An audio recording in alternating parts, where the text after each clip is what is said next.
What's going on, fellas? I've got a 2003 Honda Civic here, and I'm using this car to point out to you the location of the one fuse for the cigarette lighter. So we're gonna find that in the inside fuse box. We can get a good look at it by rotating both of these pieces, popping this down. So that's where all the interior fuses are located. What we're interested in is fuse number 18, which is a blue 15 amp fuse located right here. You can see I put some red paint on mine.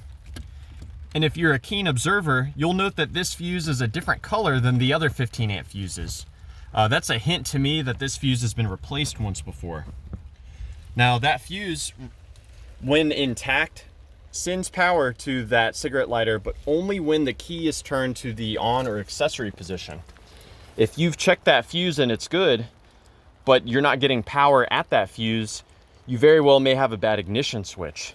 Now, if that's the case, your radio will also not work, unless of course you have an aftermarket radio that's been wired differently.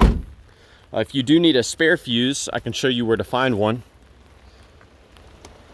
Underneath this underhood fuse box cover, we're gonna move this out of the way. And there are a number of spare fuses here. That's a spare, that's a spare. There should be a spare 15 amp right in this location. It's missing because it's been used already. However, I would not recommend for you to use any of these 20 or 30 amp fuses in that location. You could throw in a 10 amp fuse if you want. You can always go lower with the cigarette lighter fuses. Don't ever go higher. If you go lower, the worst thing that happens is the fuse blows again. If you go with the higher amperage fuse, you could cause the wiring to melt or catch on fire. You could cause damage there. So yeah, I hope that this information was helpful for you. Please do let me know if you have any questions, or more importantly, if you've got any advice for troubleshooting the radio on your Honda, for troubleshooting the cigarette lighter on your Honda Civic.